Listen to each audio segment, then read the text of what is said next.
Good morning Raji. Good morning madam.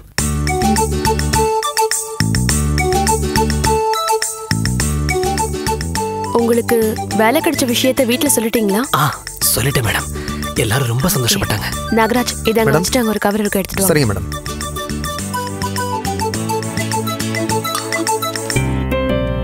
Madam இந்தாங்க வாங்கிக்கோங்க. ரொம்ப தேங்க்ஸ் மேடம்.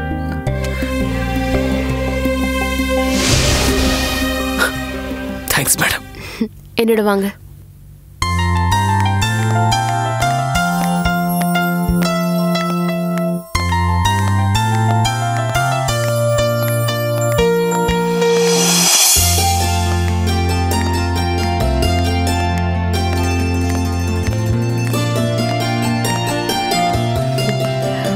வாங்க, உட்காருங்க. இதுதான் உங்க சீட். உட்காருங்க. இன்னைக்கு நாள் ரொம்ப நல்ல நாள். கங்க்ராட்ஸ் ராஜு. பரவாயில்ல, உட்காருங்க. உட்காருங்க மேடம். ராஜீவ், உங்களை நம்பி நான் பெரிய பொறுப்பை ஒப்படைச்சிருக்கேன். 5000 பேருக்கு மேலே நம்மக்கிட்ட சீட்டு போட்டிருக்காங்க. மினிமம் 1 லட்சத்துல இருந்து 1 கோடி ரூபா வரைக்கும் சீட்டு போட்டிருக்காங்க. சீட்டு பணத்தை வசூல் பண்ணுறதுக்கு ஸ்டாஃப்ஸ் இருக்காங்க. மக்களுக்கு விழுற சீட்டு பணத்தை நீங்கள் தான் நேரில் எடுத்துகிட்டு போய் பொறுப்பாக கொடுக்கணும். பண விஷயங்கிறதால ரொம்ப ஜாக்கிரதையாக இருக்கணும். அது மட்டும் இல்லை, குறைஞ்ச வட்டியில் நகை கடனும் தரோம். டெய்லி பல லட்ச ரூபாய்க்கு மேலே பணம் புழங்குற இடம். உழைக்கிற மக்களோட பணம் ஜாக்கிரதையாக ஹேண்டில் பண்ணணும். உங்க மேல எனக்கு நிறைய நம்பிக்கை இருக்கு. உங்க நம்பிக்கையை நான் என்னைக்கும் காப்பாத்துவேன் மேடம். ஓகே.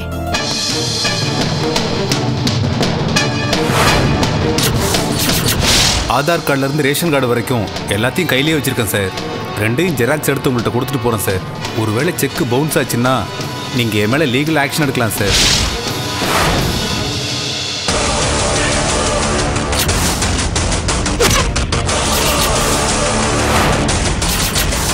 ஐடி ப்ரூஃப்லாம் பக்காவாக இருக்கு.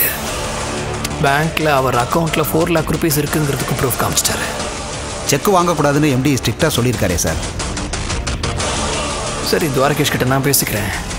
நீங்கள் இவர்கிட்ட செக் வாங்கிட்டு டிஸ்சார்ஜ் பண்ணுங்க.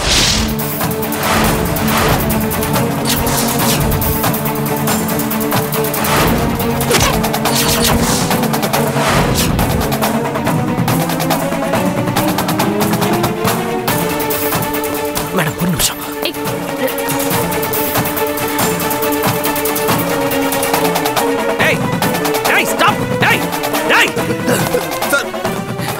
நீ எந்த அப்பண்டிசைட்டிஸ் பேஷண்ட் ஜெயக்குமார் தானே? சார் அது வந்து என்னடா வந்து போய் மழுப்புற? ஃப்ராட். உன்னால என் வேலை போச்சுடா.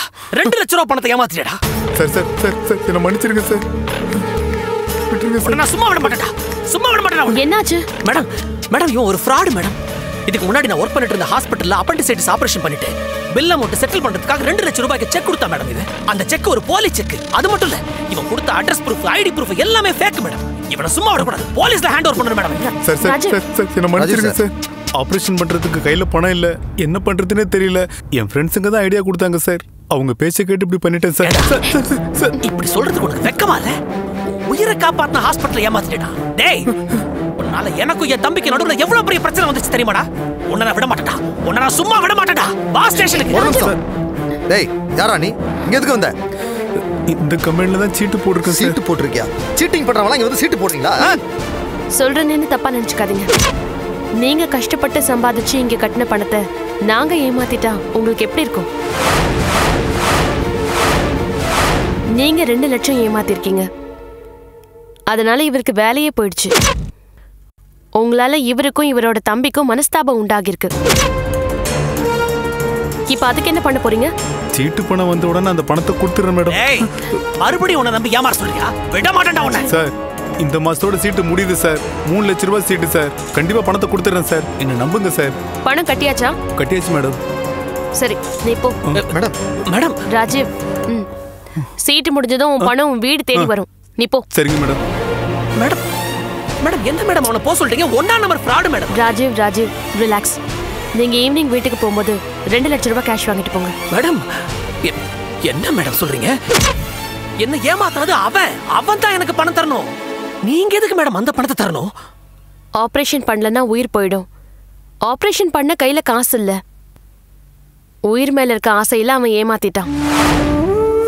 பாவம், போனா போகுது விடுங்க. அவனுக்காக நான் பணம் தரேன். மேடம், அவனோட பணம் தான் நம்மகிட்ட இருக்கே. அவன் பணத்துல இருந்து கழிச்சுக்கலாமே மேடம். வேண்டாம் நாகராஜ், அதுல நாம கை வைக்க வேண்டாம். இது நானா விருப்பப்பட்டு தர்றது. நான் அவனுக்காக தரல, நம்ம ஸ்டாஃப் ராஜீவ்காக தரேன். வெறும் 2 லட்சம் ரூபாய் பணத்துக்காக ஒத்துமையா இருக்க அண்ணன் தம்பிக்குள்ள என்னைக்குமே பிரச்சனை வரக்கூடாது. ஒரு வகையில இந்த மாதிரி ஒரு சம்பவம் நடந்தது கூட நல்லதுக்கு தான். என்ன சொல்றீங்க மேடம்? இந்த ஆளு ஏமாத்த போய் தானே ராஜீவ் நம்ம கம்பெனில வந்து வேலைக்கு சேர்ந்தாரு. நியாயமா பார்த்தா அந்த ஆளுக்கு நாம நன்றி தான் சொல்லணும். அந்த நன்றிக்காக தான் இந்த 2 லட்சம் ரூபாய் பணம் தரேன். ராஜீவ், நீங்க மறக்காம ஈவினிங் கேஷ் வாங்கிட்டு போயிடுங்க. மேடம். நாகராஜ் மேடம், ராஜீவை கூட்டிட்டு போய் நம்ம ஸ்டாஃப்ஸ் எல்லாம் இன்ட்ரோடியூஸ் பண்ணி வைங்க. Okay madam. வாங்க சார். ரொம்ப தேங்க்ஸ் மேடம். ஐயோ, என்னங்க நீங்க அடிக்கடி தேங்க்ஸ் சொல்றீங்க. ஸ்டாக் தீந்துட்டு போகுது, கொஞ்சம் பேலன்ஸ் வச்சுக்கோங்க. போலாமா சார்? வாங்க.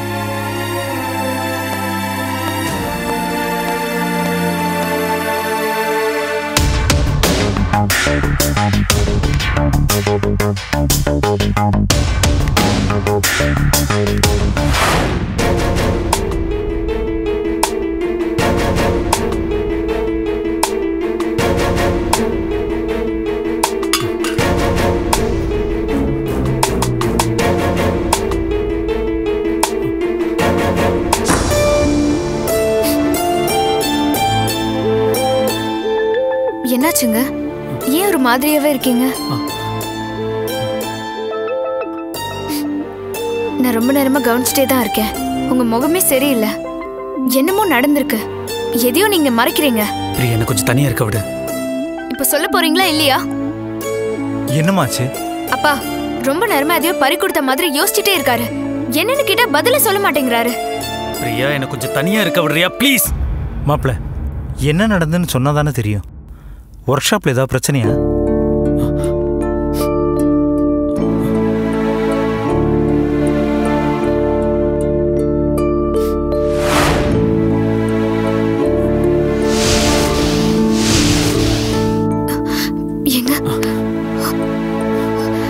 பிரியா, உனக்கு அருண் மேல விருப்பம்னா சொல்லிடு. உன் ஆசைக்கு நான் குறுக்க நிக்க மாட்டேன். என்னங்க ஆச்சு உங்களுக்கு? ஏன் இப்படி கேக்குறீங்க? என்னாச்சு மாப்பிள்ள? ஏன் இப்படி அழுவுறீங்க? சொல்லுங்க. அந்த பெருமாள் இன்னைக்கு ஒர்க் ஷாப் வந்திருந்தான். ரவி என்ன மிரட்டி இருக்கான். ஒர்க் ஷாப் அவன் கண்ட்ரோலுக்கு கொண்டு வர பார்க்கறான். எனக்கு அவனுக்கு நடுவில் கைகலப்பாயிடுச்சு.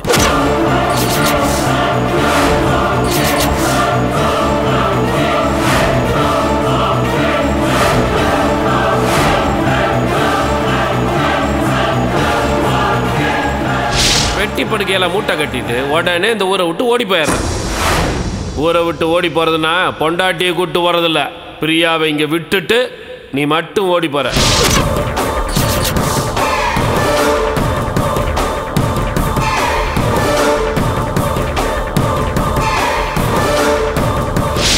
சரி, உன் பொண்டாட்டியை விதவையாக்கிட்டு தான் என் பையனை கட்டி வைக்கணும்னா அதுக்கு நான் தயார் தான்டா. பெருமாள் எவ்வளவு பெரிய ஆளு. அவங்க ஆள் மேலேயே கை வச்சிட்டீங்க. ஏதாவது பிரச்சனையாக போகுது மாப்பிள்ள. கொஞ்ச நாளைக்கு எங்கேயாவது தலைமறைவா இருங்க. அந்த பெருமாளுக்கு பயந்து ஓட ஆரம்பிச்சா வாழ்க்கை முழுக்க ஓடிட்டே தான் இருக்கும். எல்லாத்துக்கும் காரணம் அந்த அருண் தான். பல வகையில எனக்கு தொந்தரவு கொடுத்தா நான் அந்த ஊரை விட்டு ஓடி போயிருவேன்னு நினைச்சிட்டு இருக்கான். நான் போயிட்டேன்னா அவன் நினைச்சதை சாதிச்சிடலான்னு பாக்குறான். மாப்பிள்ள, இதுக்கு பின்னால யார் வேணா இருந்துகிட்டு போட்டோம். இவ்வளோ பெரிய பிரச்சனை நடந்ததுக்கு அப்புறம் நீங்க ஜாக்கிரதையா இருக்கிறது நல்லது. அப்பா சொல்றது உண்மைதாங்க. சுஷ்மா விஷயத்துல பெருமாள் என்னென்ன பண்ணான்னு நமக்கே தெரியும். உங்க கண்ணு முன்னாடியே ஸ்னேஹானிய கடத்திருக்கான். பொய் புகார் கொடுத்து ராஜியை அரெஸ்ட் பண்ண வச்சான். கல்யாணத்தை நிறுத்துறதுக்காக மண்டபத்துக்கு துப்பாக்கியோட வந்தான். அவன்கிட்ட கொஞ்சம் ஜாக்கிரதையா தாங்க இருக்கணும். அருணுக்கு அந்த பெருமாளுக்கும் பயந்து என்ன ஓடி ஒளி சொல்றியா? இது பாருங்க, நான் இப்பவும் சொல்றேங்க, அருண்கும் இதுக்கு எந்த சம்பந்தமும் இருக்காது. இதெல்லாம் பெருமாளோட வேலை தாங்க. என்ன பிரியா பேசிட்டு இருக்க? சுஷ்மா விஷயத்துல விக்ரம்காக கொலையே பண்ணிருக்கான். விக்ரம் நல்லவனா இருந்தா அவங்க அப்பாவை தடுத்திருக்கலாம்ல. சுஷ்மாவுக்கு நிச்சயமானது தெரிஞ்சோ மூலமா ஸ்னேகாவுக்கு தூது அனுப்புறவன் தானே அந்த விக்ரம். பெருமாள் செஞ்ச துரோகம் தான் விக்ரம மொத்தமா அழிச்சிருச்சு. அதே பெருமாள் என்ன நடு ரூட்ல வச்சு அடிக்கிறான். ஒர்க் ஷாப் வந்து என்ன மிரட்டுறான். இதெல்லாம் யாருக்காக? பெருமாளுக்கு எனக்கு என்ன பகை? எல்லாம் அந்த அருணுக்காக தானே. அந்த அருணுக்காக தானே என்ன இப்படி பெருமாள் டார்ச்சர் பண்றான். அந்த அருணுக்கு நீ வேணும். பெருமாளுக்கு அந்த அருண் வேணும். இவங்க ரெண்டு பேருக்கும் நடுவுல மாட்டிட்டு நான் முழிக்கிறேன். அந்த அருண் நல்லவனா இருந்தா அவங்க அப்பனை தடுத்திருக்கலாம்ல. அவங்க அப்பனை ஆட விட்டு வேடிக்கை பார்த்துட்டு இருக்கான். சுஷ்மா விஷயத்துல நீ விக்ரம் சப்போர்ட் பண்ண. அந்த விஷயத்துல உனக்கு எனக்கும் நடுவுல பிரச்சனை வந்தது. ஆனா இப்ப அந்த அருணுக்கு சப்போர்ட் பண்ணி பேசுற. இல்ல உன் மனசுல என்னதான் நினைச்சிட்டு இருக்க எனக்கு ஒன்னும் புரியல. நான் என்ன பேசினாலும் எனக்கு எதிராகவே பேசணும்னு நினைக்கிறியா? இல்ல அந்த அருண் உன்னை மயக்கி வச்சிருக்கானா? சரிங்க, இதெல்லாம் அருண் வேலையாவே இருந்துட்டு போட்டோங்க. இங்க பாருங்க, எனக்கு நீங்க தாங்க முக்கியம். உங்களுக்கு ஒன்றும் ஆயிடக்கூடாது. பெருமாள் அடிப்பட்ட பாம்புங்க, அவ சும்மா இருக்க மாட்டான். நீங்க தான் ஜாக்கிரதையா இருக்கணும். ஜாக்கிரதையா நான் எப்படி ஜாக்கிரதையா இருக்கிறது? நான் எங்க போனாலும் அந்த பெருமாள் பின்தொடர்ந்து வருவான். எனக்கு பிரச்சனை கொடுத்துட்டே தான் இருப்பான். நான் எங்க தான் போறது? அவனோட நோக்கம் என்னன்னு தெரியுமா? நான் உன்னை விட்டுட்டு ஓடி போகணும். அப்படி நான் போயிட்டா எந்த எதிர்ப்பும் இல்லாம அந்த அருண் கூட உன்னை சேர்த்து வச்சிருவான். இந்த பாரு பிரியா, நான் மறுபடியும் உன்கிட்ட கேட்கிறேன். உனக்கு அந்த அருண் மேல விருப்பம்னா சொல்லிடு. நான் இப்பவே ஒதுங்கிறேன். ஏங்க இப்படியெல்லாம் பேசுறீங்க? ஒரு பொம்பளை தப்பு பண்ணணும்னு முடிவு பண்ணிட்டா எத்தனை பாதுகாப்பு இருந்தாலும் யாராலையும் தடுக்க முடியாது. நீங்க என்ன தொட்டு தாலி கட்டின புருஷன். நான் உங்களை விரும்பிதாங்க கல்யாணம் பண்ணிக்கிட்டேன். நான் உங்களை யாருக்காகவும் விட்டு கொடுக்க மாட்டேன். உங்களை விட்டு எங்கேயும் போகவும் மாட்டேங்க. நீங்க எனக்கு வேணுங்க. என் பொண்ணை நீங்க நம்புங்க மாப்பிள்ள. அவ மனசுல நீங்க மட்டும் தான் இருக்கீங்க. தயவு செஞ்சு அவளை சந்தேகப்படாதீங்க. தம்பி, ஏதோ முக்கியமான விஷயம் பேசுற மாதிரி தெரியுது. நான் வேணா போயிட்டு அப்புறம் வரட்டுமா? இல்ல பரவாயில்ல, சொல்லுங்க. எல்லாரும் என்ன மன்னிச்சிருங்க. நான் சரக்கு அடிச்சா அப்படி இப்படின்னு தான் சண்டை போடுவேன். பெரிய சண்டியர் மாதிரி நடந்துக்குவேன். ஆனால் யாராவது சத்தம் போட்டு பேசுனா நான் பயந்துருவேன். அதுக்கு என்னென்ன இப்போ? தம்பி, நான் பாரில் சரக்கு அடிச்சிட்டு இருந்தேன். திடீர்னு 4-5 பேர் வந்தானுங்க. என்னை தூக்கி காரில் போட்டு எங்கேயோ கொண்டு போனானுங்க. தம்பி, என்னை கொண்டு போய் பெத்த பெருமாள் முன்னாடி நிப்பாட்டிட்டானுங்க. எனக்கு அவனை பார்த்தவன கையும் ஓடலை காலும் ஓடலை. அவன் உங்களை பற்றியும் பிரியாவை பற்றியும் என்கிட்ட கேட்டான். நான் பயத்தில் என்ன சொல்றதுன்னே புரியல. சரக்கு வேற வாங்கி தரேன்னு சொன்னான். அப்புறம் அந்த நேரத்தில் நான் பயத்தில் உங்களை பற்றியும் பிரியா பற்றியும் உண்மையெல்லாம் உளறிட்டேன். ஆனால் ஒன்று தம்பி, நான் உங்கள் 2 பேரையும் பற்றி தப்பாக எதுவும் சொல்லலை. ஆட்டை கடிச்சு மாட்டை கடிச்சு கடைசியாக மனுஷனை கடிக்கிற கதையா உங்ககிட்டே வந்துட்டானா? தம்பி, பெருமாளை பற்றி உங்களுக்கு தெரியாது தம்பி. அவன் பெரிய ரவுடி. பழிபாவத்துக்கு அஞ்ச மாட்டான். 12 வயசுலேயே பஸ் ஸ்டாண்டில் வச்சு ஒருத்தனை கொலை பண்ணவன். ரொம்ப மோசமானப்பா. அவன் யாருக்கும் அஞ்ச மாட்டான்ப்பா. கேட்டியா பிரியா? இது கூட அந்த அருணுக்கு தெரியாமையா நடக்கும்? 4 பக்கமா எனக்கு நெருக்கடி கொடுத்தா நான் உன்னை விட்டு ஓடி போயிடுவேன் அந்த அருணும் பெருமாளும் நினைச்சிட்டு இருக்காங்க. மாப்பிள்ள, நான் அன்னைக்கே சொன்னேன், நீங்க தான் கேட்கல. இப்பவே கிளம்புங்க. பெருமாள் மேல போலீஸ் கம்ப்ளைண்ட் கொடுத்துட்டு வருவோம். நமக்குன்னு யாருமே இல்லையா என்ன? ஐஜி சௌத்ரி இருக்காரு, மயில் வாகனன் இருக்காரு. அவங்க கிட்ட நடந்தது சொல்லி பாதுகாப்பு கேட்போம். ஆமா, சுஷ்மா விஷயத்திலே அவங்களால பெருமாளை ஒன்றும் பண்ண முடியல. ஸ்னேகாவை கடத்தினா, மயில் வாகனனோட அக்கா பையனை கடத்தினா, அவங்களால என்ன பண்ண முடிஞ்சுது? அரெஸ்ட் பண்ணி ஜெயிலில் போட்டாங்க. எது குண்டாஸ் ஆக்ட்னு சொன்னாங்க. 1 வருஷத்துக்கு பெருமாள்னால வெளியே வர முடியாதுன்னு சொன்னாங்க. கடைசி என்ன ஆச்சு? 1 வாரம் கூட இல்லை, அந்த பெருமாள் வெளியே வந்துட்டான். இப்போ சுஷ்மாவை விட்டு பிரியாவை பிடிச்சிட்டான். அவன் எல்லாம் ஒண்ணுமே பண்ண முடியாது மாமா. மாப்பிள, அதுக்காக அவன் என்ன வேணா செய்யட்டும்னு பார்த்துக்கிட்டு சும்மா இருக்க முடியாது மாப்பிள. ஏதாவது பண்ணணும் மாப்பிள. என்னால என்ன பண்ண முடியும்? நான் ஒரு சாதாரண கார் மெக்கானிக், படிக்காதவன். எனக்குன்னு இந்த ஊர்ல யார் இருக்கா? நான் வேலை பார்த்தாதான் அடுத்த வேலை சாப்பாடுங்கிற நிலைமையில நான் இருக்கேன். என்னால எப்படி பெருமாளை எதிர்த்து சண்டை போட முடியும்? இப்ப என்னதாங்க பண்றது? அதான் எனக்கு ஒண்ணும் புரியல. தம்பி, அந்த பெருமாள் விஷயத்துல எப்பவும் கவனமா இருங்க. அவன் எதுக்கும் துணிஞ்சவன். அவன் எந்த நேரத்துல எதுவும் செஞ்சிருவான்ப்பா. கொஞ்சம் பார்த்து பக்குவமா நடந்துக்க. நான் வர்றேன்ப்பா. கட்டின பொண்டாட்டி கூட காப்பாற்ற முடியாத பாவியா நிக்கிறேன். என் நிலைமை யாருக்கும் வரக்கூடாது. என்ன நினைச்சா எனக்கு அசிங்கமா இருக்கு. இப்படி ஒரு வாழ்க்கை எனக்கு தேவையா? நான் ஏழையா இருக்கிறது அவ்வளவு பெரிய தப்பா? விடுங்க மாப்பிள. யானைக்கு ஒரு காலம் வந்தா பூனைக்கு ஒரு காலம் வரும். எல்லா நேரமும் காத்து ஒரே பக்கம் வீசாது. பிரியா, பிரியா, ஒண்ணு என்னை பிரிச்சுடுவாங்களோன்னு எனக்கு பயமா இருக்கு. எனக்கு பயமா இருக்கு பிரியா. எனக்கு பயமா இருக்கு. என்னை விட்டு போயிடாது.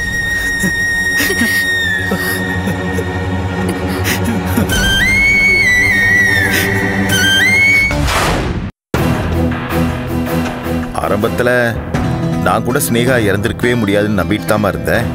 ஆனால் அதுக்கப்புறம் நான் மனசை தேத்திக்கலையாம்மா. இது பாரு, உனக்கு ஏன் அப்படி தோணுச்சுன்னு எனக்கு தெரியாது. ஆனால் என்கிட்ட ஆதாரம் இருக்கு. ராஜி, நீச்சல் தெரிஞ்சவங்க தண்ணியில் மூழ்கி சாக மாட்டாங்கன்னு யாருமா சொன்னது? ஸ்னேகா தண்ணியில விழுந்திருந்தா கண்டிப்பா நீந்தி கரைக்கு வந்திருப்பா. அந்த நேரத்தில் அங்கே என்ன நடந்ததுன்னு யாருக்குமா தெரியும்? என்ன நடந்ததுன்னு யாருக்கும் தெரியாதப்போ இறந்தது ஸ்னேகான்னு எப்படி முடிவு பண்ணாங்க? அங்க கிடைச்ச ஆதாரங்களை வச்சுதாமா. வெறும் Dress, வளையல், செயினை வச்சு இறந்தது ஸ்னேகான்னு முடிவு பண்ணிடலாமா? ஓகேமா, இதெல்லாம் போலீஸ் விசாரிக்காம சொல்லுவாங்க? போலீஸ் 1000 சொல்லுவாங்க. அவங்களுக்கு இது மட்டும்தான் வேலையா? மா, பிடிவாதம் பிடிக்காதம்மா. ஸ்னேகா நம்ம கூட இல்ல, அதுதான் யதார்த்தம். அதுதான்மா உண்மையும் கூட. அவ உயிரோட இருக்கிறதுக்கு கண்டிப்பா வாய்ப்பு இருக்கு. அதுக்கு உண்டான ஆதாரம் தான் என்கிட்ட இருக்கே. என் உள் மனசும் ஸ்னேகா எங்கேயோ உயிரோட இருக்கான்னு தான் சொல்லுது. ராஜி, ஸ்னேகா மேல உனக்கு இருக்க பாசம் உன் கண்ணை மறைக்குதுமா. இத பாரு, நான் ஒண்ணு கண்மூடித்தனமா ஒண்ணு பேசல. தகுந்த ஆதாரத்தோட தான் நான் பேசுறேன். நீச்சல் நல்லா தெரிஞ்ச யாரும் தண்ணியில மூழ்கி சாகிறதுக்கு வாய்ப்பே இல்ல. நீ என்னம்மா சொல்ற? இவ என்ன சொல்றது? நான் சொல்றேன், ஸ்னேகா உயிரோட தான் இருக்கா. எங்கம்மா இருக்கா? எங்கேயோ இருக்கா. ஸ்னேகா எங்கேயோ எதுக்காகவோ ஏமா இருக்கணும்? நம்ம முன்னாடி வர வேண்டியது தானே? அவ ஏதோ ஆபத்துல இருக்கான்னு நினைக்கிறேன். ராஜி, உனக்கு தாமா என்னவோ ஆயிடுச்சு. சம்பந்தம் இல்லாம பேசிட்டு இருக்க. இல்லண்ணே, நான் சொல்றத நம்பு. எனக்கு